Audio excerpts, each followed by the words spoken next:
Om.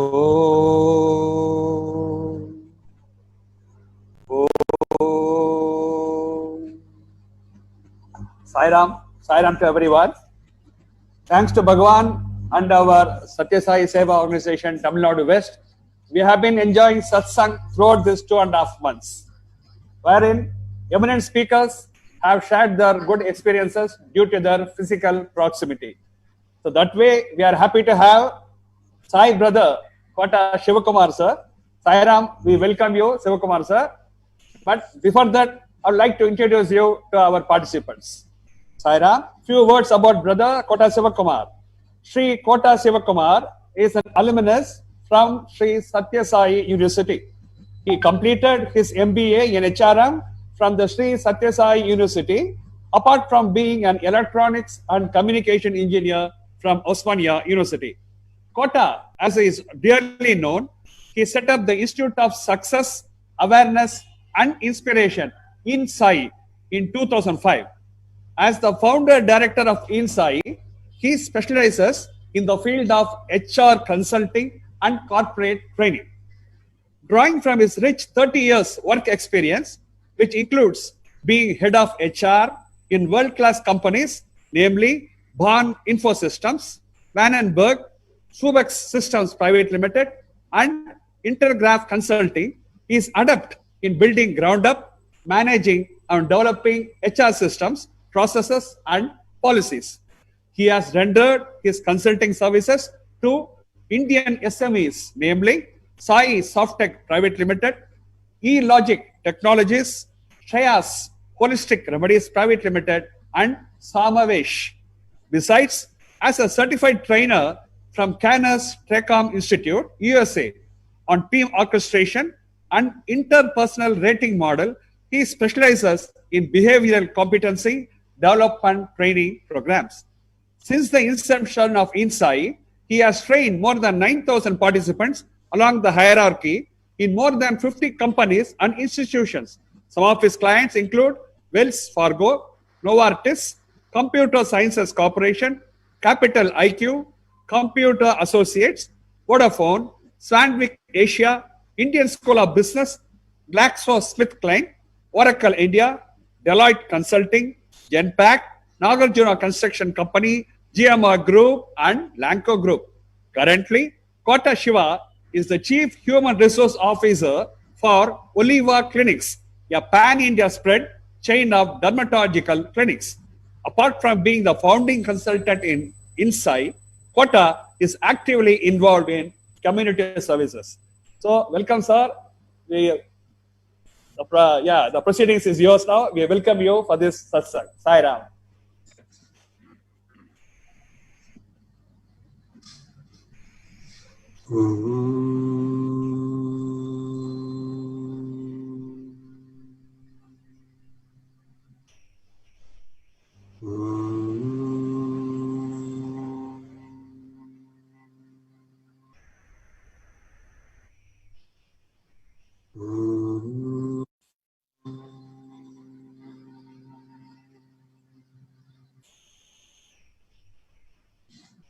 अखण्डमण्डलाकारं व्याप्तं यस्य चराचरं तत्पदं दर्शितं येन तस्मै श्री गुरवे नमः।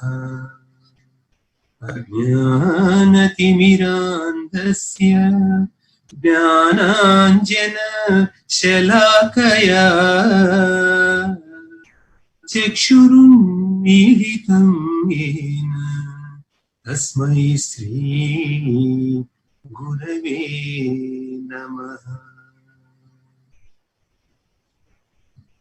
Going down at the lotus feet of our sweet dear Lord, and the Lord who's stationed Sthita in the hearts of each one of you out there. I would like to start with a note of thanks to Swami for creating these connections in this time. What a wonderful opportunity. Perhaps we have not been doing enough satsang previously, and then he decided that, okay, let me create a situation where you people are more hooked to satsang because there's a lot more velocity I would like to have in your lives. So, I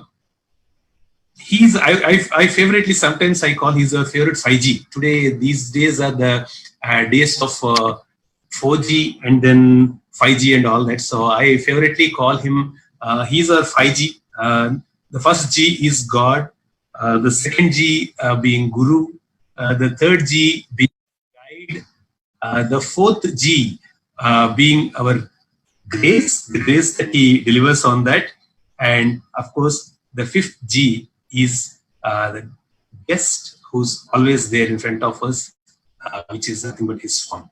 So this is how I call him 5G, the latest connection that he is. And then probably he wanted to create that connection forever. And I would like to start off today's conversation. I had given a topic when Suresh Bhai had actually asked me to deliver this talk and then be part of this session. I thought for a while, and then Swami planted this thought in my mind, on, which is based on one experience that I had at Puttaparthi when I was a student. And then therefore, I put that as the title of this topic. But later I realized that the way Swami planned is that it becomes an over-encompassing title. The title is Swami is the MD. There's a theme for today. Swami is the managing director of our lives. Well, you can take it anyway. Swami is the managing director of our lives. He's the managing director of the entire universe, whichever way you want to take it. I was always reminded of a bhajan I heard from Anup Jalota ji through one of his cassettes. And I was always fascinated by the first two lines of that bhajan, which go like this, that Neeli chat ke piche baita jaane kaun madari. Who is that wonderful magician who is sitting behind the blue sky? That's the question being asked. One who is sitting behind the blue sky. Neeli chat ke piche baita jaane kaun madari.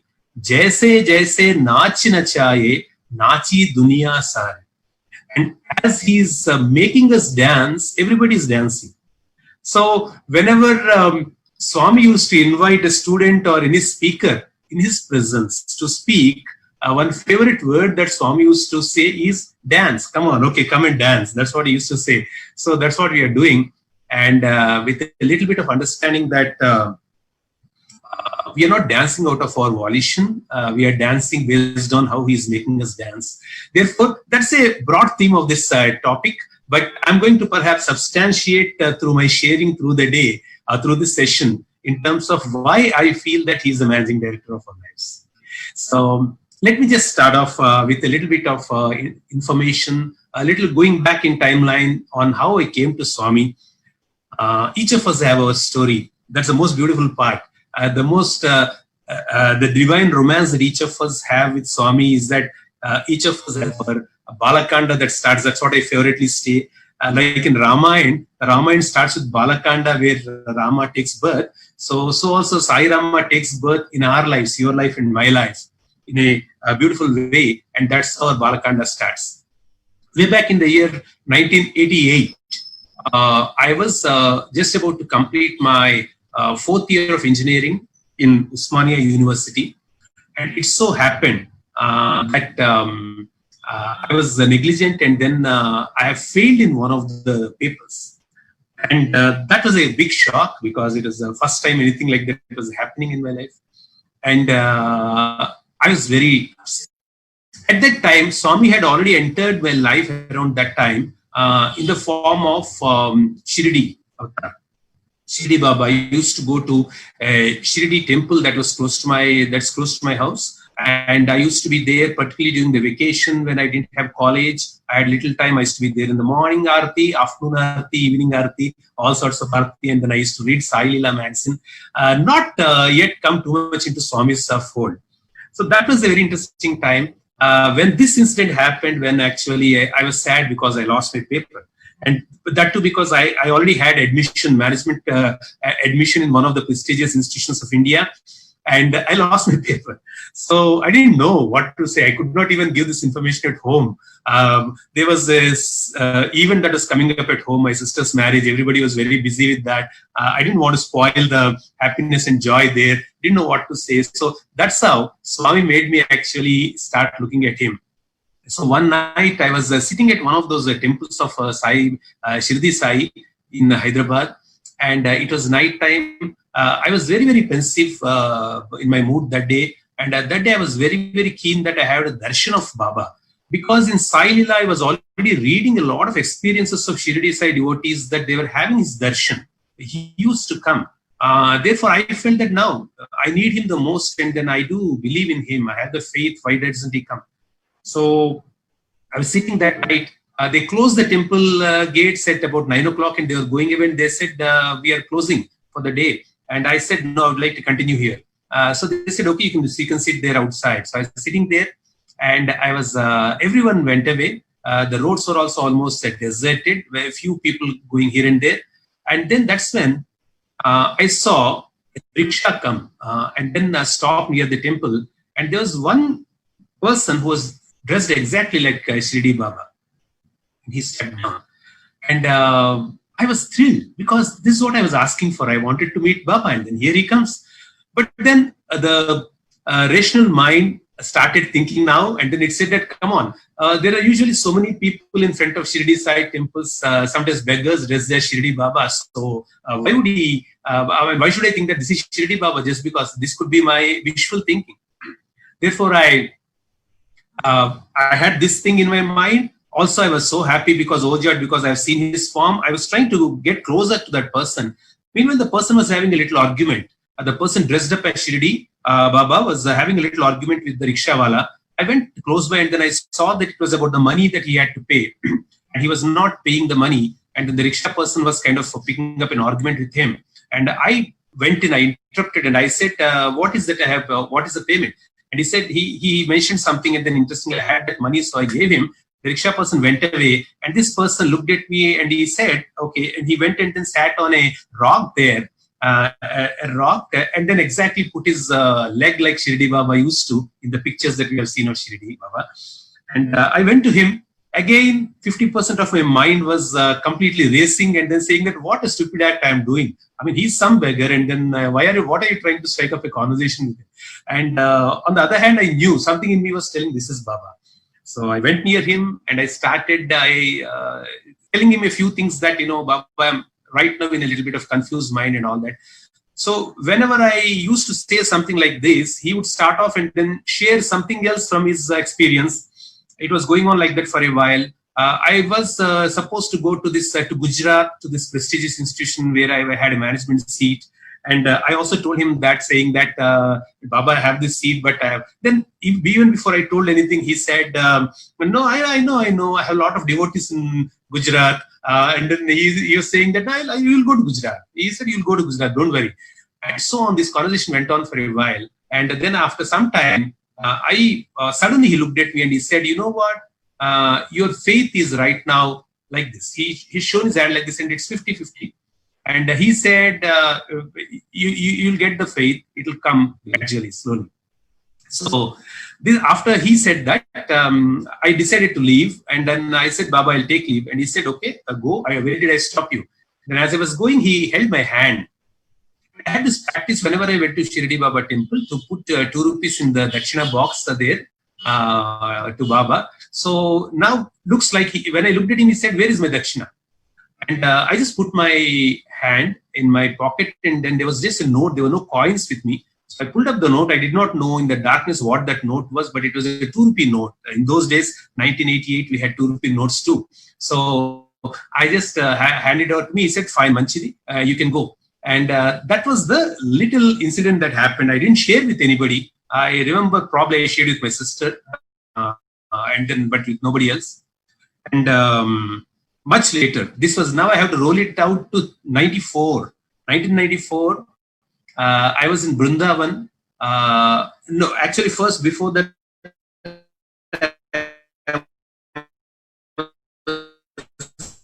I was in Kodai with Satsangh. He made me speak one day, and I talked about this incident.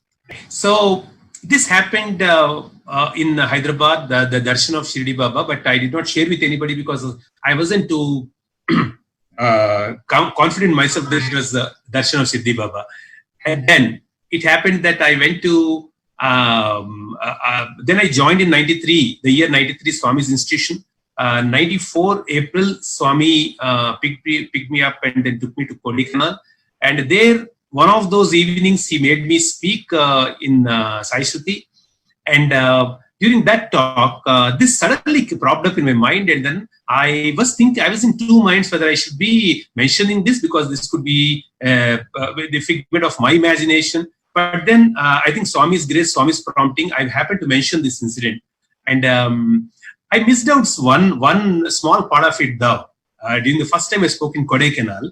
And that part was that I didn't mention Baba's comment that the faith right now in you is like this and it will come up gradually. So that part I missed when I narrated in Kodaikanal. So later we came from Kodaikanal, we came to Vrindavan and we got a chance to stay back for 1.5 months more there because we had a summer project internship in Bangalore, being part of MBA. So during that time, Swami used to always call us into the Trai Vrindavan. So one day again, he asked me to speak there. And when I was talking about the same, when I was about to share other things, Swami looked at me and then said, talk about Shirdi Sai Baba. And then I shared this incident about Shirdi Sai Baba. And suddenly, like a flash, this particular statement of Shirdi Baba came to my mind. And I mentioned that. That's when Swami immediately said, yeah, that's right. He said, that's right. And then he said, okay, Bangaru, take Namaskar and then sit down. So I was emboldened. I understood that it was Swami's way of validating and then telling me that, yes, I came to you and I pulled you first in the Shirdi form and then it is the same form. So like, so Shirdi Baba, Shirdi form always used to say, I pull my devotee as one pulls a sparrow with a string tied to its legs. So that's the way Swami pulls us. So how did he pull? There was a series of things that I can talk about during the first interactions that happened in Puttaparthi. Of course, one of the other things that Swami said and which came true was that after my engineering, though I did not go for my management education, I went to Gujarat. Like Shirdi Baba form said that I would be going to Gujarat. I went to Gujarat and then worked there for 5 years. And in Gujarat is where I started getting associated with Swami's organization in Ahmedabad. And that's where I was actually, also I used to have dreams of Swami, and then Swami happened to give me a lot of wonderful dreams. And I was prompted again to come to Parthi. And when we came to Parthi, and then joined Parthi, I wrote the entrance and then I joined up Parthi for MBA. Swami, when he called our class for the first interview, class interview, that was a very interesting situation. Because I wanted to tell you how Swami plans everything when we talk about that statement of Shirdi Baba saying that he pulls his devotees. He pulls his devotees according to him. He pulls whoever he wants to pull, not we calling us as a devotee, of course. But what Swami said is that we all made a card, greeting card for Swami when he called us for the interview. The moment we went into the interview room, about 27 of us, we gave that card to Swami. And in the card, we wanted to actually write our names. When we were planning the previous night about how to make the card, one of the things I suggested was that we write all our names. But somebody gave a better suggestion saying that why don't we put a class photograph of ours which Swami had granted us during the summer course. So that photograph finally we put, and then we did not mention any of our names there. We took the card and then took it to Swami. So Swami, as soon as he settled down in the interview room with 27 students around him, he took the card and then he almost acted like a class teacher. He picked up a pen with which, of course, it was given to him so that he signs, puts his autograph on the card. So, and he started just calling all our names. He just, for example, he would call somebody, say Naresh, Nagesh. He called my name Sivakumar. And then he went on doing like this without actually writing anything on the card. He would do this on the with his pen. At the end of it, he called all names and he put it aside. And he said, he was closing the pen, the cap, and then he said, how do you think you came here? This is the first question he asked. He says, how do you think you came here? He said, just like this, I put a tick on your name. That's the year. So this is the most wonderful revelation of God, Bhagwan.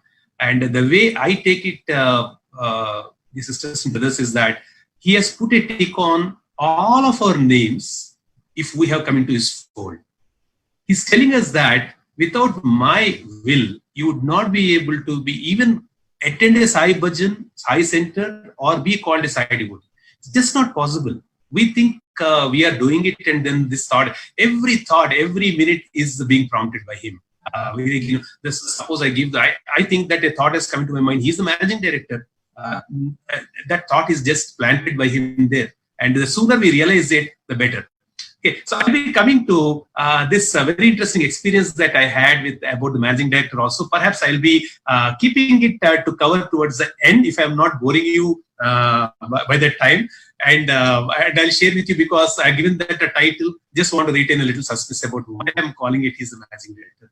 Okay, so after that interview, there was something very interesting. I started having a series of experiences of Swami. Wonderful opportunity that he had given, his grace that he started speaking to me.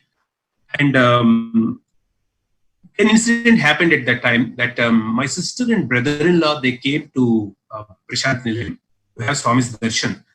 And I was a student there, of course. So I happened to ask Swami during one of those darshan times in the evening.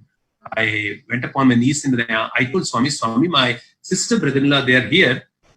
They would like to have an interview with you. So Swami immediately said, to my happiness, joy, he said, no problem, come tomorrow morning, call them. I was thrilled. And I was so new into the system in Prashanthi Nilayam, I did not have any clue about how things happen.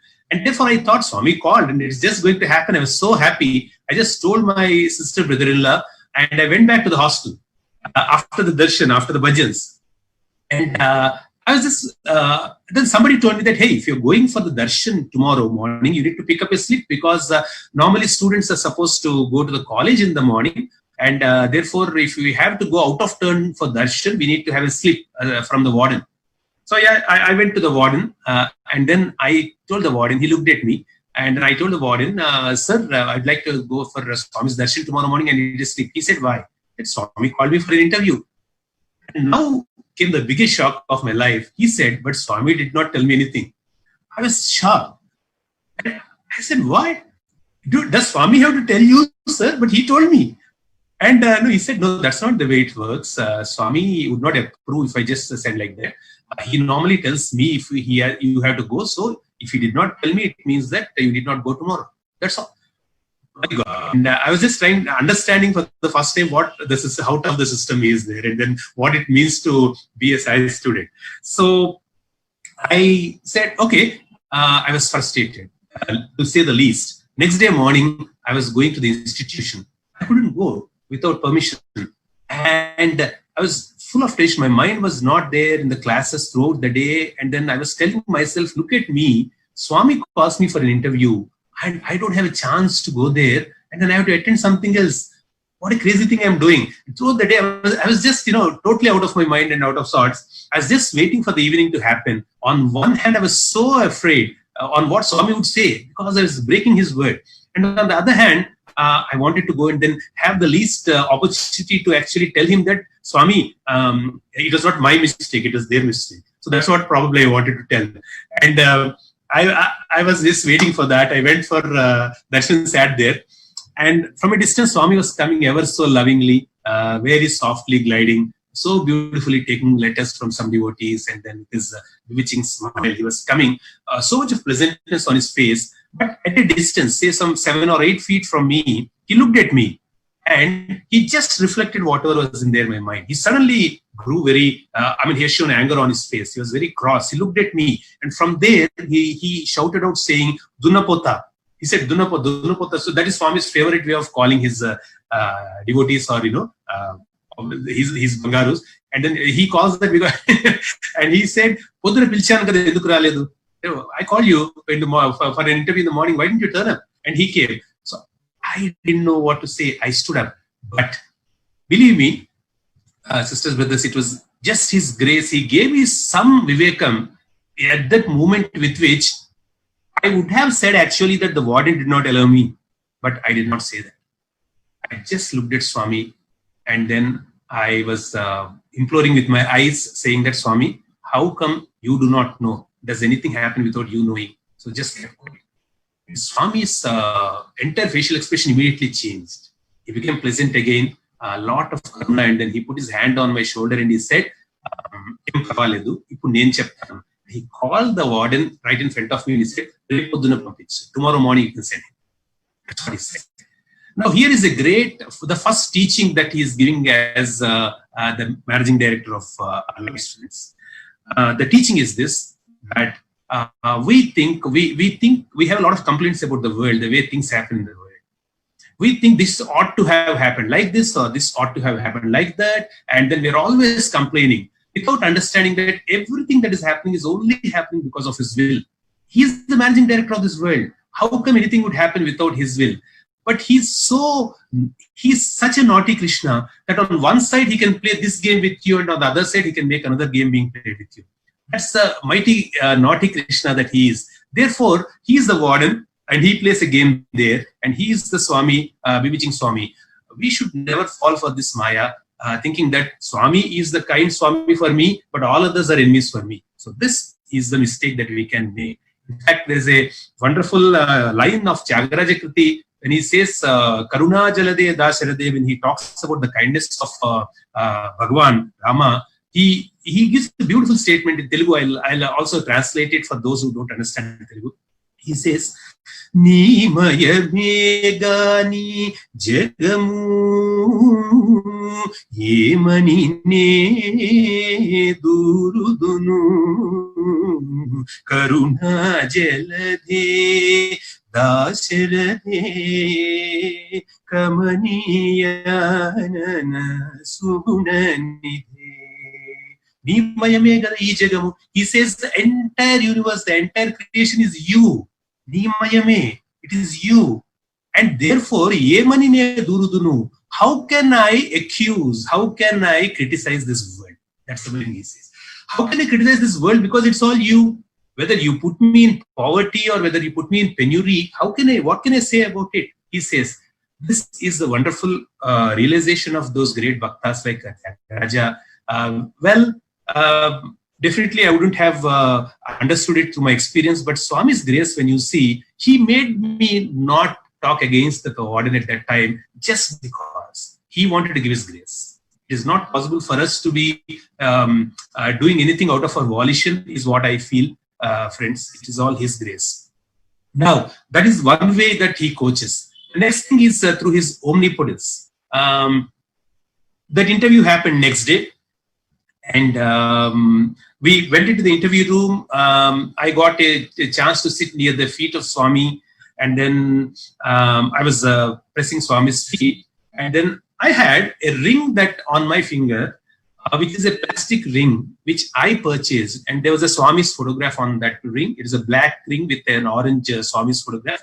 I purchased it outside the Whitefield, the Brindavan gates, and I came for the first time for a summer course. I joined there. I wanted to have something of Swami, so I purchased that. And now, as I was sitting in front of Swami, as I was pressing his feet, Swami took my hand. He was casually talking to some of the other devotees. He was telling a lot of things, and then he took my hand, and he started playing with that ring like this. He started playing with that ring, turning it on my finger like that and all. And after some time, he looked at me, and then he looked at the ring, and then he pulled out the ring, and then he looked at it, and with mock seriousness he said, "Who gave you this?" Swami said that. "Who gave you this?" You should be mighty careful with what Swami says, but I did not know any of those things at the time. So who gave you this? And then I said, "Swami, I purchased it outside the Brindavan gate when I came for summer course." He said, "Okay." And he said, he asked again, "What is the cost of that?" I said, "Swami, 2 rupees. 2 rupees is what I paid for that. It is 93. It is 2 rupees. So 2 rupees, Swami," I said. Swami said, "Okay." And then he held it very close to his mouth, and he blew thrice on that. like that he blew thrice on that, it changed. It completely changed into a ring that looked like a white metal. The entire thing became white metal, and on the top there was a golden embossing of Swami. So he had shown it to everyone. He was showing like this to everyone, and then he asked everyone, what do you think is the metal? Okay, let me pass it on. So he passed it on to people, and then it went to a few hands, and he said, can you tell me what is that white metal? So people were making all guesses, and then somebody said silver, somebody said platinum, etc. Swami said, no. And he took it back and he said, this is Panchaloham. He said, this is Panchaloham. In fact, this is the ring which is there with me from 93, and I regularly I put water on that, everything, and then nothing happens. Actually, it's the same thing. Swami said it's Panchaloham. And that's not the main thing. Of course, even when Swami said Panchaloham, the thought today I get is that just as he creates these kind of rings or any metals, any valuables with Panchaloham, he has created all of us with Panchabhutas. There's only difference. There's no difference in the way actually he creates. It's the same Panchabhutas. But then Swami made this great revelation at that time. He said, he looked at me and said, now tell me what is the value, sir. He asked me, what is the value? So, did it go into pause mode? Okay, fine. No. It was live. Okay. So now here there is a clear demonstration of Swami's omnipotence, because omnipotence as a character or as a quality of God is all powerful. He can convert and change anything into anything. So once we have given up our lives to him, he can convert it and transform us into anything. Is one understanding I had through this. There was an occasion where my parents came to Prashanthi Nilayam, and it was Dashara time, 93, Dashara, and those evenings Swami was giving discourses in the mandir on Upanishads, and it was one of my favorite topics. Therefore, I used to sit every day in the mandir. So all his discourses Swami was giving the Bhajan hall, not outside. Those days, 93, he was giving these discourses in the Bhajan hall. Very interestingly, there was a mic that was there, but devotees used to sit outside and then they used to hear. That's how it was. And I was a very interested student. I wanted to hear Swami speak about Upanishads. So I had my notebook and then pen ready always. I used to sit in the first line and then take. When my parents came, now this first time, this thought came that I should be asking Swami for an opportunity for an interview. Therefore, that day, the desire comes that I should be asking for the interview. Everything, of course, is planted by Swami. And I don't want to sit in the Bhajan hall in the first line, because soon after Swami's discourse, what Swami does is that, and he was not giving darshan outside. He was not taking any letters and all. He used to come directly from his room, come into the Bhajan hall, give the discourse, and then go away into the room again for his dinner in the evening. So it would be difficult for me to ask him about my parents. So I thought I'll not get an opportunity if I sit inside, because when he's come for the discourse, I cannot give any letter. Therefore, I sat outside that day in the veranda. And then I sat thinking that I was very strategic, where if once Swami takes his arti, and he comes out after the discourse, he takes arti, and before he goes into his room, interview room. Those days, you remember 93, Swami's room was, dining room was above, and then he's above the interview room. So he used to go back into the interview room. So I was sitting outside so that I can just go be on my knees and then hand it over the moment Swami comes out of the Bhajan hall door. So that was the way I thought. I wrote on a small slip of paper. I wrote just one line saying that Swami, parents have come. I wrote in Telugu, Amma Nana vacharu interview ivvandi. That's what I say. I have written, interview ivvandi. This is exactly what he had written. Mother, father have come, please give interview. That's what I had written. And I was holding it in my, it was in my pocket. Now, but discourse was over that day. Aarti is over. Swami is coming out of the Bhajan room. I immediately took opportunity and then I moved forward. And then I folded my hands like this, and then this small slip was in my hand. I wanted to give it to Swami. Swami, what he did is that he held my hands like this, both the hands, with one hand, so that I can't give anything. I can't actually even try to give him something. It was just there in my hands. He was not looking at that letter. And then he held both my hands like this. and he was speaking to somebody behind me. So I was just looking at Swami, and Swami, before I could say anything, when he looked at me before he left, he looked at me, smiled, and he just said one sentence in Telugu saying, "Amma Nanna vacharu, repu interview ivvali, ramman cheppu." So he mentioned exactly the same way I had written, saying, "Mother and father have come, so call them for interview. You want me to give them interview? Call them tomorrow." So that's what he said. This was a second experience he was showing as the managing director of my life. He was completely aware of what was happening in my life, is what I understood. The omniscience that we talk about is just the many more instances later on. And I'm very sure every devotee here listening to this has so many experiences in which the experience is omniscience. He knows everything, but not every time he says that out or he acts. Sometimes he acts as if he doesn't. And that's precisely because he has to strike a conversation with us and then give us a chance. Sometimes he's putting us in a maya, which he wants us to come over. And therefore, omniscience we don't understand. The third characteristic they say of godliness or divinity is omnipresence. So I have a very interesting experience I had which Swami had granted. And it happened like this. In 93, when we joined there and then June 6th, there was an unfortunate incident that happened. We had a summer course in May in Vrindavan, came to Prashanthi Nilayam for our MBA course.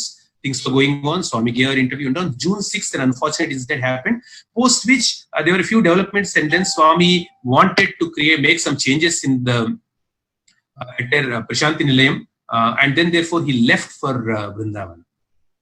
And when he went away to Vrindavan, which is very untimely, usually he never went away during that time, after the summer is over. But he left, went to Vrindavan. And now August came, and in August, particularly 21st, happens to be the anniversary of MBA.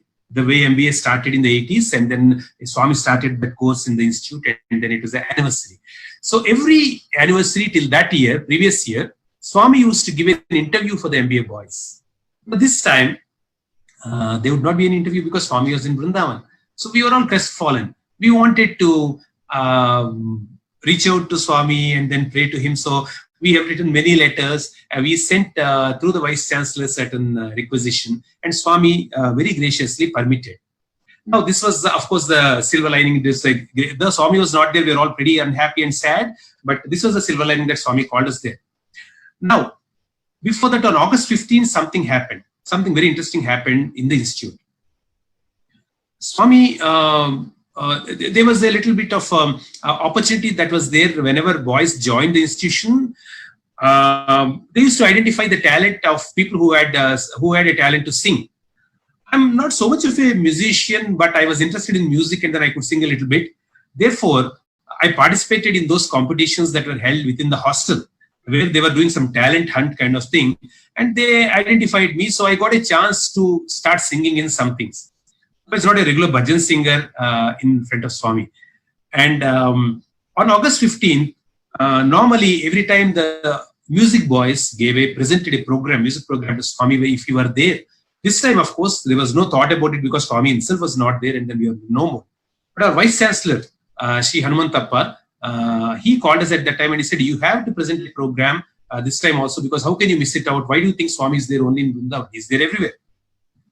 So much to our, we did not buy that logic so well, because we thought a program we should present to Swami only when he's there. However, it was our Vice Chancellor telling us. So there was a program that was arranged on August 15th, the Independence Day, in the Institute auditorium. And it so happened that in that music program, the first song to be presented was to be sung by me. And then I sang that song. So it was a song called Shankara Nada Sharira Para, a film song, a Telugu film song, which was very popular in the 80s. And so I sang that song. And towards the end of the song goes, there's a crescendo, it goes up, a climax kind of thing. And at that time, everybody started clapping. I closed my eyes and then I was singing. The entire auditorium, they were clapping. So I didn't understand why they were clapping. I thought actually, honestly, I thought they were clapping for my song. And then, if after the song is over, Another boy, music boy by my side, he just tapped me and he said, "Brother, they're not clapping for your song. They clapped because a big flower that was kept on Swami's picture, this is a picture behind me. It fell ever so slowly, like in slow motion. It fell like that. Such a big flower."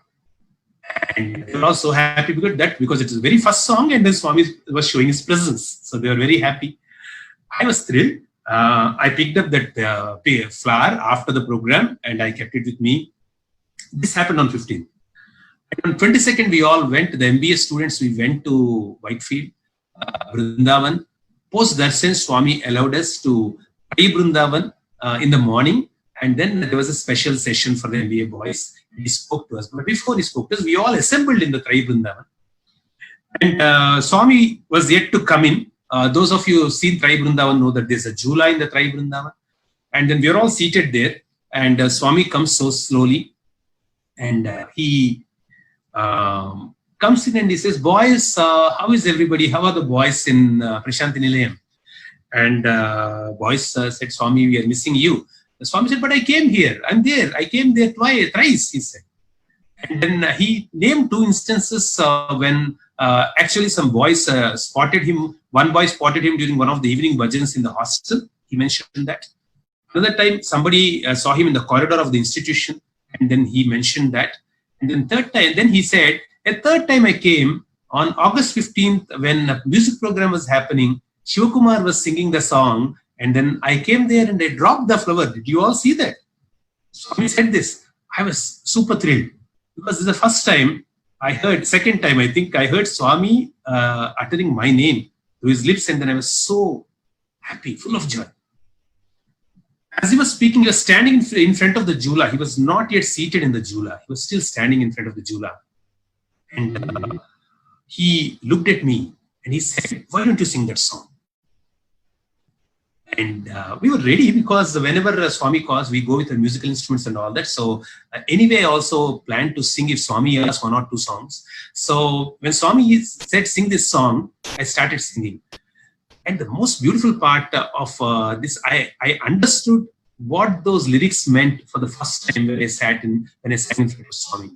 I'm not a great singer. And the song must have been pretty less than the quality that Swami wanted for sure. But Swami was enjoying so much. And that is because of the bhavam. And my mind was focused on bhavam. And those of you who know the song perhaps know about the lyrics. I won't go into the detail. But in the second charanam particularly, I want to say something because Sai devotees would love that. Swami was actually enacting to every line that actually was written there in that song many, many years back before that in a film. And then, but I was singing that. And then, for example, one line goes like this, that Merise merupulu murise pedavula chiru chiru naulu kabolu. And it says that Merise merupulu, the lightning that was actually going on, Merise murise pedavula. It is like those on the lips, the moist lips that were there. The smile, ever radiant smile when it was coming up, maybe the lightning was exactly like that. Power is very important, right? So, okay. So, yeah, back. I was talking to you about the song. And in that, Merise merupulu murise pedavula chiru chiru navulu kabolu. Urime urumulu, sari sari natanala, siri siri muvvalu kabolu. Again, all these are very poetic expressions that talk about how the lightning, the thunder, and all those things are happening, which are compared to Lord Shiva's countenance, Lord Shiva's face, the way actually the shine was happening and all that. And so beautifully, Swami was reflecting all those things, descriptions in the thing in his countenance, in his body, in his face. He was reflecting.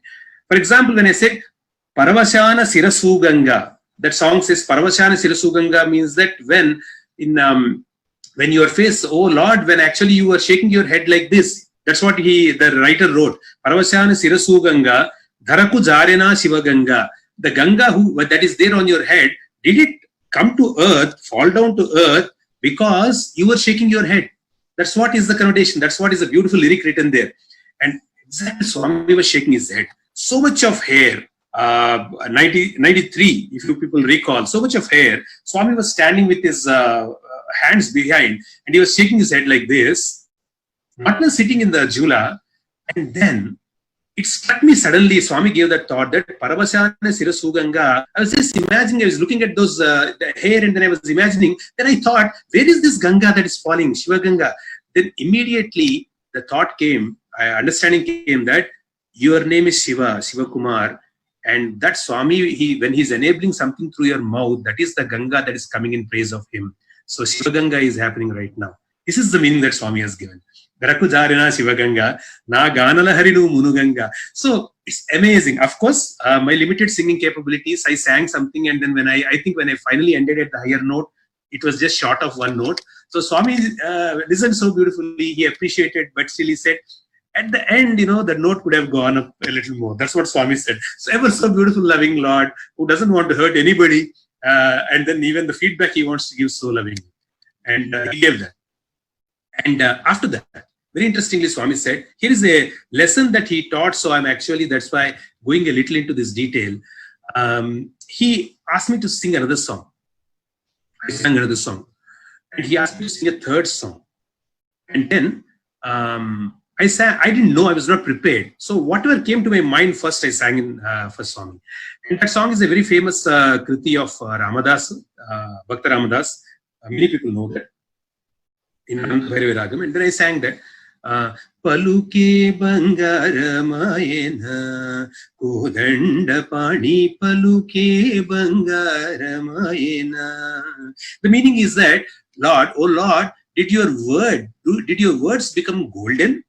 Have they become so precious that you're not giving it to me? You're not parting with them? So that's the thing, that mood that Bhakta Ramadasa has shown those days. And I was singing this, the whole song was over, and Swami heard the whole thing. He sat down calmly in the jula, and he looked at me and he said, Palukemi Bangaran Kaliyadu Bangaru. He said, my words did not become gold, oh gold. Bangaru Swami used to call each of us. And he now gave the biggest teaching. He said, Nuvu Sai and Piluste, Nenu Oi and Palkutan, Nu Pilavalante. What he said is that, if you are ready to call Sai, I'm ever ready to say Oi. Oi in Telugu means, yeah, I'm here. That's what exactly it means. Oi, I'm here. But first you need to call. So it struck like a thunderbolt in my mind. What a stupid guy I am. Right in front of me is the Lord, who is giving so many chances, and then he's talking. And here I am singing, Lord, why are you not speaking to me? Which means that is a disconnect we have when we are in front of him. We can't. Now all this in later on thinking is beautiful, but at that time this is how I did, and then we miss the opportunity of what a glory he is, and then we don't understand that he's divinity himself, and then we just want to perform in front of him. We want to show him our poetry. We want to show him our all those things we do like children, and he puts up with all those things. He's quite okay when we don't understand him as God, divinity, whatever, but because he wants us essentially to form a relationship with him. So how the relationship continues, I'm going to probably share a little more. The very next day, actually, it so happened in Vrindavan, because we were there for 3 days, MBA boys went. The University Grants Commission chairman was there.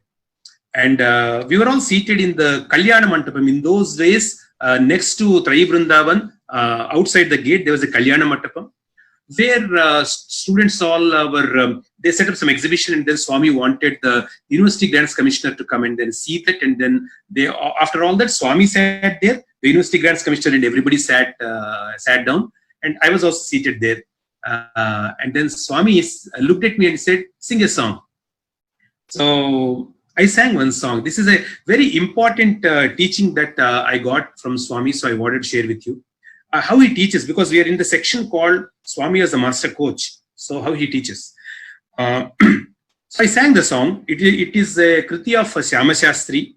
I have not learned music very well, not formally too well, only listening. I listen and then I used to sing. So I heard it from some cassette, and then I sang it. It is in Sri Ragam, and then I represented it as the song. The Charanam goes like this. It's important for us to know how Swami corrected me. That's why I'm singing. And I sang like this.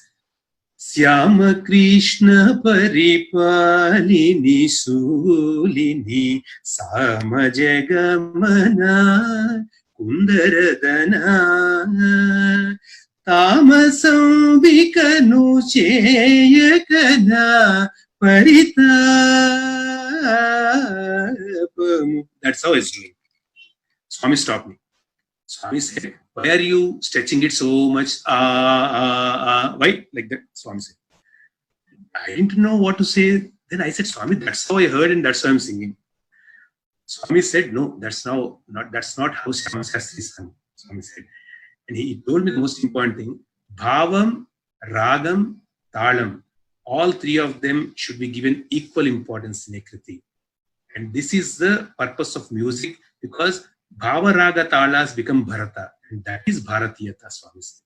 Bharatiyata, which is Indianism, is not just about the borders or a nation. It is about a culture where you need to understand, if you're singing a song, Bhavam, Ragam, Talam should be in equal content. Of course, later on, Swami told many times that this is not just Bhavan, Ragam, Talam, it pertains to life. But keeping that aside, I had the temerity, I had the actual little common sense to ask Swami, can you please show how to sing this? And then Swami sang this song.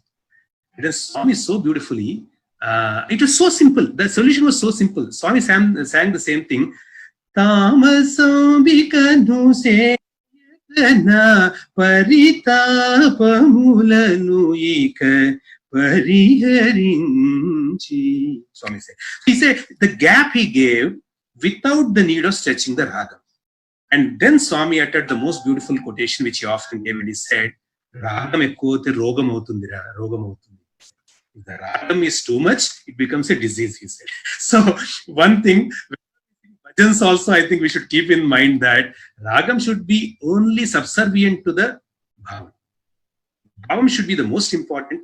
Ragam only to give that beauty so that it reaches the heart of everybody so beautiful. That is, ragam is a carrier. Ragam is not the content. Ragam is the context. And content is bhavam. So Swami always gave importance to that. So this was another practical coaching that I have seen. So another small incident comes into my mind. In Kodaikanal, how he gives instructions, it is so beautiful. In Kodaikanal, one of those evenings, we had a lot of VIPs who come in the evenings, and then they stay back for dinner when Swami asked them to. At that time, Dr. Marichanna Reddy was the governor of Tamil Nadu, and I'm talking about 94 April. And Mrs. Dr. Marichanna Reddy was a very ardent devotee of Swami, such a wonderful devotee and lady. She used to come every evening, and sometimes she used to come with her grandchildren, and Swami sometimes used to, of course, comment a little bit when they are not there. He used to comment with us saying that, you see how much of trouble they are giving when these VIPs come for 2 hours before no other devotee can come, everything is stopped, and then they can't come and attend. So those kind of things he used to say, just to tell us that while they are all wonderful devotees too, Swami used to tell us that our devotion should not hurt somebody else's devotion. We should not become a hurting member for someone. Anyway, Swami then he completed, he hardly eats anything. He sits, and then after Brahmarpanam, people are waiting for Swami to eat something. He just puts something in his mouth, half a minute he gets up. And then he says, everybody, you eat. And then people start eating. So that day I had the fortune of doing the dinner service. I was serving. And then Swami looks at, Swami looked at Mrs. Channa Reddy, and then she was completed her food, and then she was about to go home. And then she said, Swami, one request. And then Swami said, what? He said, my one more grandson, he could not come today. So your prasadam I want to take to him. So can you please give one sweet as prasadam? So she had that kind of freedom to ask Swami. And Swami said, okay. And he immediately looked at me. I was standing there, and he said, sweets patra. He said, get the sweet. So here is the VIP asking. And I could hear out what, of course, she asked. He said, give me one sweet. And then Swami said, sweet patra. In sweet patra in Telugu means get the sweet. And I went there and then I got the whole sweet box, because the normal thought process is that if Swami is calling for a VIP, and then how can I take just one sweet? So I was taking the sweet box. When Swami looked at me from the corner of his eye that I was getting the sweet box, he came half the way. Before I came, I was just about some 15 feet away, 10 feet away. I was about to come. He came halfway, And he looked at me sternly in the face and he said, "Okkatante okkati patravali." He said, when I said one, get one. That's what he said. Such clear instructions Swami has. And if we don't understand, we miss it. Because when God says He knows best, we should not be falling for the etiquette of the world in order to please the world. We should keep in mind what Swami tells, because what Swami tells is what God tells is the only thing that we need to hear, listen to. And that was one instruction that Swami gave. So much of coaching Swami does to all the students, all the devotees in everybody's life as a managing director. One last thing before I wind up that section, I wanted to tell, it was one of those rare chances where I got a chance to be with Swami in the inner interview room. Was when he gave an interview. In the inner interview room, I was sitting and I was waiting for this all my life till then. And because there was something that I wanted to ask Swami. I always was doing a lot of adhyanam, reading and all that throughout my life till then. Ramakrishna Paramahamsa, I read Ramana Maharshi and all those things. I had my concepts about liberation, mukti and all that. And then once I came to Swami, I knew that here is God and there is only one thing that we have to ask of him, and that is liberation. So Swami asked me, I was waiting for that one question because people told me that this is what Swami will ask you if ever he takes you into an inner interview room. So Swami asked me, what do you want? And I was waiting for this magical moment. And because this moment I understood, I thought will change my entire life. In fact, I had this thought was that I'll ask this and Swami will give me, and I might not, I don't know whether I'll even return out, I'll come out of the interview room. I was not sure. So I sat in the inner interview room. So I asked Swami, Swami, please give me liberation. Give me moksham. Give me mukti. And Swami bent forward in his seat. I was sitting there on the ground. Swami bent forward from his sofa and he lifted his hand as if he would hit me on the head. And then he looked at me in a mock seriousness and with again a beautiful smile, he said, he said, you should not ask like that. Swami said, you should not ask like that. And Swami said, this is the most important teaching for all of us. Swami said, when Avatar himself has come, when God himself has come as Avatar and then serving the world, why should you bother about mukti? Just do what Swami has asked you to do. Everything else is secondary. Swami said, when God himself has come in human form and doing seva, why do you need to ask for mukti? Just do what Swami asks you to do and everything will be ahead to you. So this is what Swami said. And therefore, these are some very beautiful points of teaching that I personally had. When I spoke to Brother Suresh in the morning, Brother Suresh asked me to actually share some intimate experiences. So these were some of them, while I have a few more to share. But I thought I wanted to share how his coaching happens in our life as a managing director. I do have an experience to share about this managing director story. But before that, I just wanted to check on the time that we have, because there were a few gaps in the time from my side, and then there was a little delayed start that we had. So I don't want to assume anybody's time here. I want to stop here and then ask the organizers, how much more time do we have? Do we have it at all? So that we can have it. We can have another 15 minutes, and we'll take up. Okay. I'll try to basically tell very briefly before I talk about the incident on the managing director, why I gave that theme. I'll probably talk about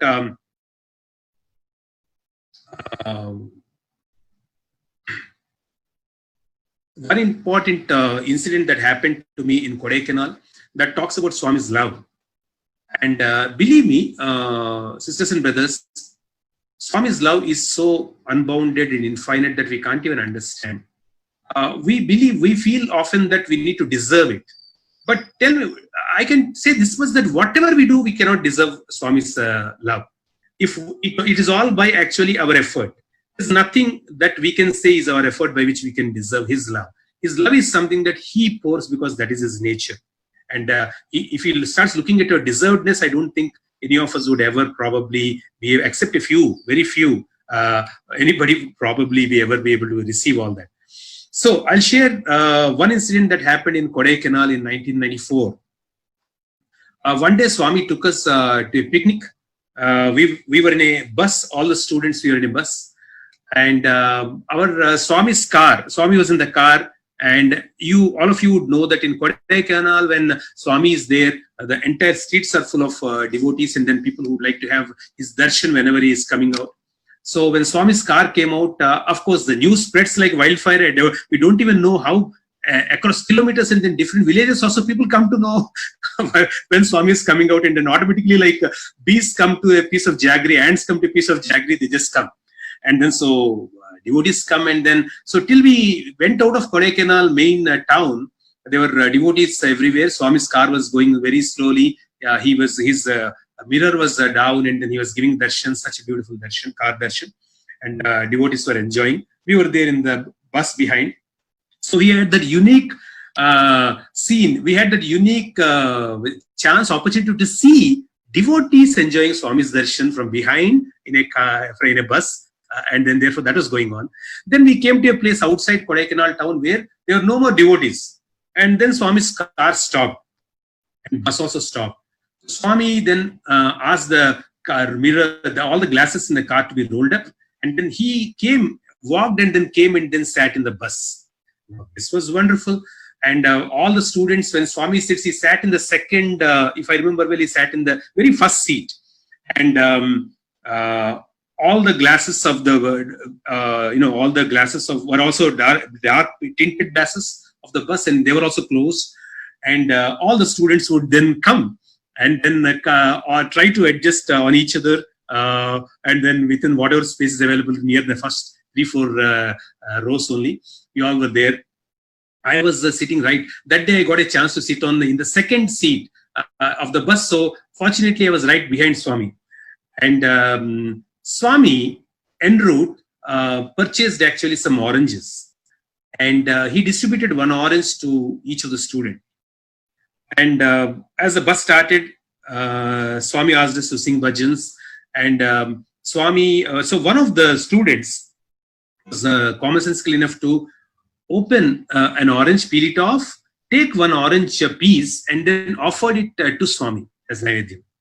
So Swami took that, and he put it in his mouth, and that was like a torrential opening, because the moment other students saw Swami accepting one piece of orange, everybody started. And I reacted a little late, but I also immediately peeled off the orange, and I tried to take one thing. But what happened, by that time Swami got 2 or 3 pieces of orange, the pieces, I don't know what they're called, the small pieces, and they were not seedless variety, they had seeds in them. So Swami was actually taking out the seeds from his mouth into his hands. I felt very bad, because he would not throw it out of the window, because that is not Swami, and he was keeping in his hands. And students were showing their hands, extending their palms so that Swami would not give. Swami was such a stickler. He said, your cleanliness you have to maintain. So Swami was keeping it in his hand. I felt very bad. How can we offer something to Swami like this? He's God. We can't give him trouble of actually the seeds and all that. So meanwhile, what I did is that I took out those seeds from my piece that I had in my mind. And when one seed that it had, when I picked it out, it got a little mutilated. You would understand that such a fresh, nice thing, it got a little mutilated. When I looked at that, I looked at it, and I said, now, how can I offer it to Swami? It is a little mutilated. It's not good enough to be offered to Swami. But I held it in my hand, and meanwhile, anyway, Swami told all the students, enough. I don't want to eat. I'm not a Kumbhakarna like you, Swami said. So students stopped giving those things. Bhajans were going on for almost another 3 to 4 minutes. Swami was nodding. And I had this in my hand all the while. Swami was seated a little slanted like this, and he looked at me behind. He extended his hand and nodded like this, give it to me. And I placed it in Swami's hand, and he put it in his mouth. Now, I was so thrilled. Just one thought in my mind, one thought that we have to take care of Swami, that thought of love that said that I cannot offer to Swami like this. And he knows each and every thought, and he responds. One single positive thought. Immediately I was transported back. I got a chance to narrate this incident in Swami's presence in 2011 beginning on January 1st in Purnachandra Hall. And then I also rendered this Kriti of Tyagaraja in front of Swami. So it is very close to my heart. Therefore, I'm sharing also with this group that song. Because Tyagaraja Swami was in raptures when he actually thought about Shabari. And he was actually visualizing the luck of Shabari. He said, Yantanine varnintunu Shabari bhagyam. How can I actually extol the greatness, the fortune of Shabari, he said. Because she could offer that from whatever she had tasted, she could offer that to Rama. And he said, Tyagaraja said, Dantulu varakantalu jegamanta nindiyundaga yentanine varintulu Shabari bhagyam. How can I ever praise, extol the fortune of Shabari? There are so many Vedantis in this world, wonderful people who know so much philosophy. And Dantulu, Varakantulu, they were wonderful, great women who were tapasvinis and then who were all such Vedantins. All those people were there in this world, but Rama did not go to any of them. He went to this illiterate lady and he said, therefore, how can I? And then Tyagaraja, whose kritis are nothing but a picturization of Valmiki's Ramayana, many instances, he actually picturized that instant so beautifully, the way it happened that day. And he said, Kanulara sevinchi kamani palamulano sagi. It seems Shabari had washed the feet of Rama, and stories sometimes they say it is the water that she kept aside, but actually Tyagaraja meant that Kanulara sevinchi, the water that was tears that was streaming out from her eyes actually washed the feet of Rama. He said, Kanulara. That's the only way you actually can wash his feet. That's the only glory for Kanulu. That's what Tyagaraja says. Kanulara sevinchi. And then Kammani falamulano sagi, which means actually we say the falamu in Telugu is fruit. And she gave beautiful, nice fruits to Rama. That's what we hear.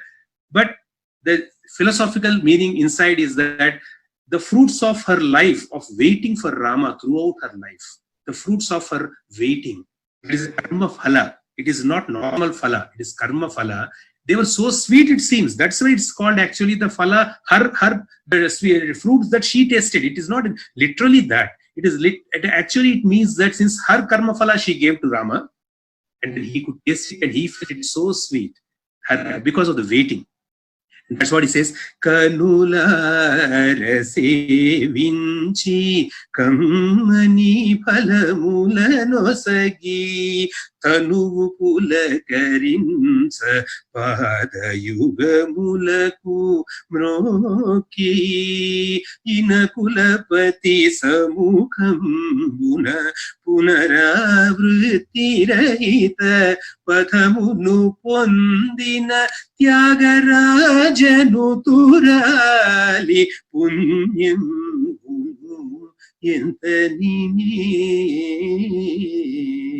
varnintunu Shabari. The one who fell down at his feet and then instantaneously went to a place from which he doesn't have a return. That's what is the meaning of the Sanskrit phrase Punaravrittirahita padamu. She went to a position place from where there's no return. That's what it seems was Shabari fortune. He says, how can I extol that Shabari? Now, friends, why I recall this incident for you is that there was this one Shabari in Treta Yuga who was so pure, so clean, so much of sadhana, so much of waiting for the Lord throughout her life, and Rama finally comes and then gives a liberation. Now, in Kali Yuga, we are there with all my impurity, one pure thought, and which just says, Swami, this thing I'm offering to you should not have seed. And then I just keep it in my mind. He goes against what he told just then, that I won't take any more. And he extends his hands and is ready to take. This is the love of the Lord. It is not dependent on our purity in this Kali Yuga. It is just dependent on his grace. So we are dealing with such a Lord. That is his love. Is one instant I wanted to share about his love. One last incident before I wind up is about why I call this thing called managing director. He's the managing director. This happened in 94. We were sitting in one of those evenings darshan in Prashanthi Nilayam. Swami was giving the darshan and he was coming. And at a distance, probably about 15 feet or so, Swami was he was asking one of the boys something. And somehow I could hear very clearly. It was not darshan time. It was actually in between. After the interview was over, he went for one more round. So there was no background music there. And I could hear what Swami says from a distance. And then Swami was asking the boy, what's your father? That's what Swami asked. And instantaneously, somehow, it came in my mind, Swami, it came in my mind. Please be very alert from this instant when I'm sharing. What happened, the process, how it happened. It came up in my mind that Swami is going to ask me the same question. Now, how can we be sure what Swami is, whether he'll talk to us also? None of us can be sure. But this thought came up. And then the thought went further. And then I said, okay, the Swami is going to ask, what is your father? I'm going to answer like this. I had an answer ready-made in my mind. And then Swami came again a little further and then he asked another boy the same question, I suppose. And then this time I thought of his next level. Okay, Swami asks, Swami says this, and if you ask further one more question, what will I answer? And that also I was prepared. Because Swami comes to me, and at a distance of about 5 feet from me, Swami looks into my eyes. And then it seems the thought comes in my mind that as if Swami is telling me, so we are starting the drama. Okay, he's saying, so we are starting the drama.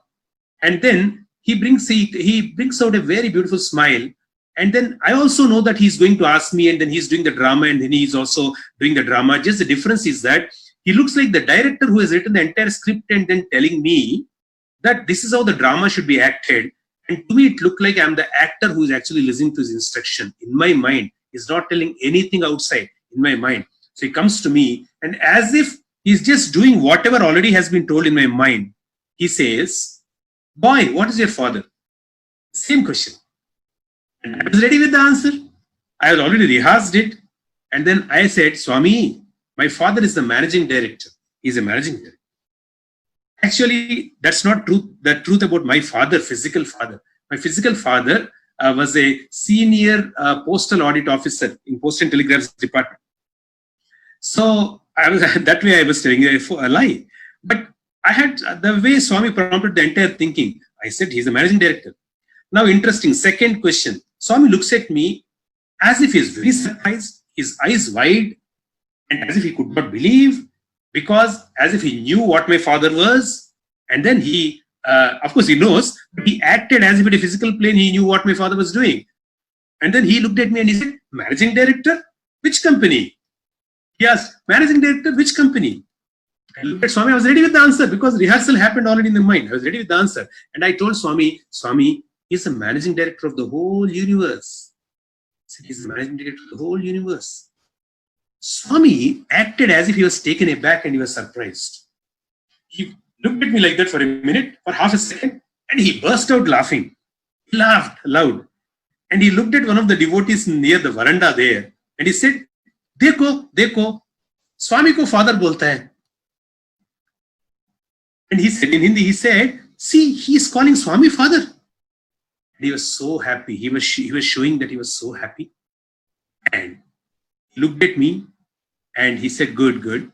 And while he was going away, passing away, very silently, in a way that nobody could hear, he tapped my cheek and he said, Hyderabad boys, yukti ekkura, he said. Yukti in Telugu means that a little bit of, in the context, we should say that it is a little bit like cunningness, or it is a little bit like that extra intelligence, smartness that is that is not required. So he said, okay, I know you have more smartness like this. So that was a funnier aspect. Now this happened in 94. Something very interesting happened. I should tell what is the sequel of this entire conversation. It happened in 2005. Because I passed out of the institute, I came out and we went in 2005 for an MBA reconnect. The entire MBA students from wherever they were in the world, we all came back to the institute for a reconnect, and then we were praying to Swami. We were there for 2-3 days. So there were some seva programs. One of the days we prayed to Swami, you should give us Pad Namaskar. So Swami said, fine. It was the final day. And then we were about 400 students or so seated in the Bhajan hall. So Swami at that time, 2005, was already in the wheelchair. So Swami came in wheelchair, and then he was slowly coming. He was giving Pad Namaskar to everybody. I was there. And then I stood up on my knees. I was taking Pad Namaskar. So Swami spoke the longest for the first time after I passed out in this meeting in 2005. And he was asking a few things about my job and then all those things. He was giving some guidance about my career. But suddenly, offhand, he asked a question. He said, "How is father?" Now, there was no conversation about the family, about my family with Swami after I passed out in 95. And suddenly Swami asked, "How is father?" So I thought Swami was asking about my physical father. And then I said, "Swami, father passed away in the year 1998. It happened in 98. So, and this was happening in 2005. So I told Swami, "Swami, my father passed away in 98. The Swami brushed aside whatever I said, a little impatience on his face. And he said, "No, not that. How is father?" Swami again asked. So I was kind of taken aback.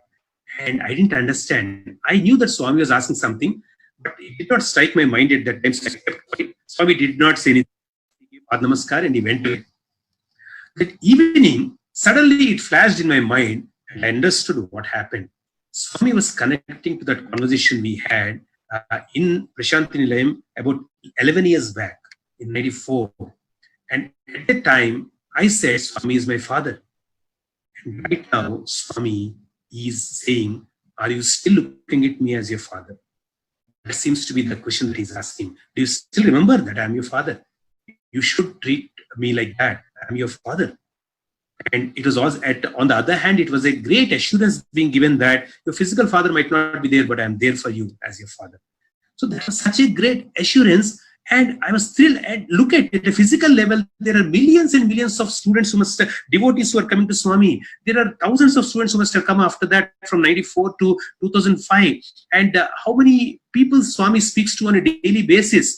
Yet he just connects to one person after so many years, and one moment he talks about exactly that one incident which doesn't strike my mind at all. This is Swami. This is why he's the managing director of this university, I feel. Because he did not make any physical attempt really to try and understand and remember anything. He is constantly there with us. So one appeal that I have to all my brothers and sisters here is that please don't use past tense for Swami. Please don't use any tense for Swami, that Swami was there, Swami is there, Swami would come, etc. Nothing like that. Swami is the only one who is there, and he's just given up his physical body for a while, which he can reconstruct within no minute.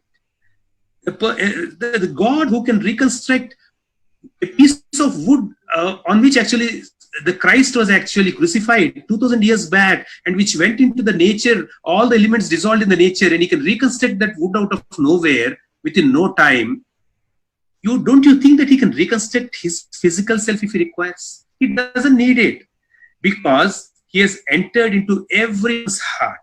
I want to say, please don't look for Swami outside. Let's not look for Swami anywhere outside. He has entered, he has become a Hrudayavasi in every Hrudayam. We have to feel him there. That is his home. That is his residence. The 85 years of his sojourn, earthly sojourn, was actually just a way for each of us. The greatest of the devotees, Gopikas, could not retain his physical presence once he was more than 8 years or 9 years, once he went to Mathura. He never came back to Vrindavan. And if that is the case, why do we have to complain about the lack of his physical presence? He entered, and firmly he's sitting in each of our hearts. We can feel him every day morning when we chant our Sai Suprabhatam. When we invite him there, calling Ishwarama Sutasita, and then we say that, "Come and please be seated here." Mangalam Gurudevaya, Mangalam Jnanadayine, Mangalam Hrudayavasaya. That's what we should say. Mangalam Hrudayavasaya, Mangalam Sathya Sai. That should be the statement we should make every morning, is what I feel. And of course, there are wonderful experiences that he keeps giving to us. He keeps encouraging us. He keeps physical miracles he does still in his world to give us that encouragement and that enthusiasm. But let's not be deluded. Let's be very, very clear. He is one with us, each one of us, one Swami for one heart. And then that is going to be our fortune for our entire life. So saying, I want to end this here. If we have time, we could have shared a few more things, but this is what Swami had willed, and that's what came out of this mouth. I want to stop here for a minute, and then if there is any interaction that needs to be done, we can take part in that right now. Sairam? Sairam. Yeah, Sairam, very beautiful, Sairam. We enjoyed your speech. You are not only be a good speaker, you are a good singer too. You have enthralled us with a very good this thing. I just quickly sum up whatever you have shared with us, sir. You have been very fortunate to have Shri Baba's darshan at a young age, because that is, we all know, Parthi Baba, Shri Baba and Parthi Baba, one and the same. From Shirdi to Parthi, we have heard and we have read. And your incident shows that Shri Baba has shown you the way towards Sathya Sai Baba. As you rightly pointed out, he has taken us all like a sparrow to the string. He has just pulled us all. Yes, you are right, Sairam. You have just ticked. Swami has ticked us all to be his devotees. But for his selection, we wouldn't have been in this organization. Very nicely, you put your sister's interview and your mother's parents' interview. Swami does not need to read the letters. Whatever it is there in your mind, Swami is able to read that. A small plastic ring, how he made it to a Panchaloga. That's really nice, sir. Swami is, when, as you rightly pointed out, if he is able to transform a plastic ring, he should be able to transform us also. Very nice, Sairam. And generally, we always believe during bhajans, when a flower or a garland falls, we keep happy. And you have proved that on August 15th, when you sang that Sankarabaranam song, Swami was happy and he has shown his presence by the fall of that garland. That gives us more motivation, Sairam. We'll be more happy next time when Swami's garland falls. And next one, that Bhavam Ragam Talam. Very nicely put, Sairam. That is a true lesson for all bhajan singers. This Bhavam Ragam Talam, that is really, we'll try to maintain that. Chennai Reddy incident, which you told, we should take Swami's word and we should not try to be smart, you told. So we should always believe that we should listen to Swami's verbatim. The liberation you pointed out, Saira, very nicely. Swami says, don't die for me, you live for me, he said. And that's what you told. We should not die for Swami. We are here to carry on his message. Whatever you are told, we should try Swami's message. Our life is his message now. The 1994 Kodai incident, very nice, Sairam. Swami is such a true disciplinarian and true cleanliness. How he is not able to throw we people throw all our dirties the road. But Swami is not able to throw even a seed, orange seed. Very nicely put, Sairam. And as you rightly pointed out, Swami is our Mata, Pita, Guru. He is not the physical father, but he is the universal father. And I'm really happy, Sairam. You shared it very well. And you sang us very well. And that added to the luster, Sairam. Thank you for making the good evening. Very good. Now we have two more questions, sir. Just kindly, yeah. Now, one of them is, how can we realize Swami's love in everything? I think to the extent that whatever comes to my mind right now, Swami is giving, I'll share with you. If any one of you read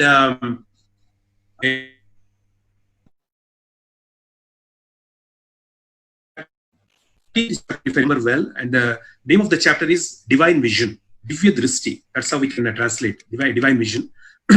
And it's a 2 pages chapter. And there, John Hislop happened to ask Swami, I'm a Westerner. I cannot follow the kind of rigor and then sadhana methods that have been, you have given. There's karma, there is bhakti, there is jnana, there are so many things, Swami. I cannot follow all that. I'm a Westerner. I can't sit for hours and hours in bhajans and all that. So can you please tell for Westerner devotee, what is the easiest way, what is the best way actually to realize and then see you, get your grace? Swami said, don't worry, Hislop, I'm going to give you a very, very simple method, Swami said. And he said, every day morning when you get up, once you get up from your bed, and as you put your feet down on the ground, think that it is Swami who is the ground. And then start walking. The first person you are going to, even when you, for example, if you go into the bathroom and then look at your own face in the mirror, don't look at yourself as you and then say, that is Swami who's looking at me. And then Swami said, when you go out and then probably are asking for a cup of coffee from your spouse, or maybe you meet up your brother or sister, then tell within yourself that it's Swami. And then in your mind only just say, good morning, Swami. Don't say outside. They will think that you've gone mad. That's what Swami said. Think within yourself, good morning, Swami. And then as you move on, meet more people on the street, in your offices, maybe your boss who's shouting on you. And then you can again say, Swami, you are shouting on me. How beautifully you are shouting to this person. Like that, Swami said, convert your entire experiences around you with visualization that it is Swami there. It takes a little practice, Swami said, but if you start practicing, that's the way. So Swami utters a beautiful Telugu statement saying, Parulu Parulu Kadaya Paramatmudenaya. Swami said, there are no others. Swami said, there are no others. It is a Maya. It is what you are thinking like that because you are thinking you are a body, you see the other body. There is no other. It is Sai in that form. So it's according to me, sir, it's a big test that is happening. It's a big test that's happening wherein he has taken so many forms. And the test is again to think that I am different from Swami and therefore he is testing me. He as me is participating in this test and then making something realize in this body mind mechanism that is nothing but he all through. But small factor called I, the ego here, still persists for a long time and keeps saying, me, I am doing seva, I am doing bhajan, I am doing that, I am managing director here, I am general manager here, which is what is blocking this joy of we feeling that we are him. And therefore we are suffering. Our suffering is essentially based on this one distancing that we are doing from him. And then we are not able to see ourselves as him. And Swami therefore is saying that try to do this small act of visualization. It's a lifelong thing. It's a sadhana method of visualizing Swami in everything and everybody from morning to evening. Very silently it can be done. No problem. You don't need any japam. You don't need anything to do this. Anybody can do this. Yes, sir. There is only one thing that stops it. Forgetfulness. We will remember one day, we'll remember for 1 hour, we'll forget rest of the time. And that's the problem. I'll just share with you one small thing, sir. When Sanat Sujata, who is one of those 4, Sanat Kumara, Sanatana, Sanat Kumar, and then he came to Dhritarashtra at the prayer of Vidura. And then he was supposed to give a teaching to Dhritarashtra because Dhritarashtra lost all his sons. And he was in all sorrow. And then many questions that Dhritarashtra asks and then Sanat Sujata answers. Sanat Sujata, they're always like 5 years or 6, 7 years or something, they're jnanis, born jnanis. Maya never touches them. And so Dhritarashtra asks him, sir, what is mrityu? What is maranam? What is maranam? This is a question that he asks. The most common question in all of our minds also, what is death? He asks. And then a beautiful answer, shortest answer being given to a short question. And then Sanat Sujata says, Vismaranaye Maranam. He says, Vismarana is Maranam. Forgetfulness is Maranam. Therefore, what it means is that in all our life, whether I live for 70 years or 75 years, all the moments when I am not remembering Swami, I am as good as dead. And I can call myself alive for only those moments when I am remembering Swami. So it's all about remembrance. It is Rama Bhakti Samrajyam. In that we should be a member. Sai Rama Bhakti Samrajyam, we should be a member. And to get the membership again, because I've forgotten with my ego, to get it again, it's called remember. Remember is nothing but getting the membership again in the Swami Samrajyam. That's why we should remember always. So please, let's follow. Your bhajans are for remembering him. Your seva is for remembering him. Your study circles are for remembering him. Everything is only for remembering that he is the heart. That's my viewpoint. So let us do this small sadhana. We can experience his love in everyone. Sairam, very nice, Sairam. Nicely explained. As you rightly said, we call each other Sairam. It should not be lip service, but should come from the heart. Today Nivasi Sairam's there. Sathya Sairam, do we have time for the next song? Can we ask it? Yeah. Sairam, now one more question, Sairam. Can you please quote the Pallavi of Shyama Sastri's song so that we can cherish the memories of the song with Swami, which you sang there? Oh, sure. And I think I did not sing the Pallavi. Yeah. Please excuse my singing. I'm not a Carnatic musician. I just all listen and then singing, that kind of thing. Yeah. Karuna chudu ninu nammina vaadu gada inta parakela namma karuna chudu ninu nammina vaadu gada Sarasijasana Vashava Shimbhunuta Sharana Bruhanayaki Vegame Karuna Sudu Dinu Nammina Vadu Kada Shyam Krishna परिपालिनी Shoolini साम जगमना कुंदरगना तामसंविकनु चेयकना परितापमुలను ఇక పరిహరించి కరుణ జోడు నిన్ను నమ్మినవాడు కదా. Sairam, thank you. It has been a double dhamaka for us, your speech as well as song. So once again, we thank you very much, sir, for spending your valuable time amidst us. We are thankful to Swami and to the organization. And once again, I think now we are really apologize for the technical flaw or technical difficulties which you had to face because of the we had to depend on that.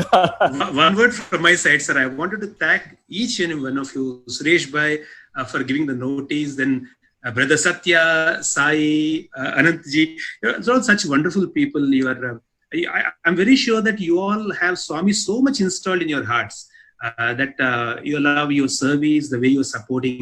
In fact, there have been a few lags from my side, but you had the patience to put up. So I want to thank each one of you, every listener who's part of this entire listening.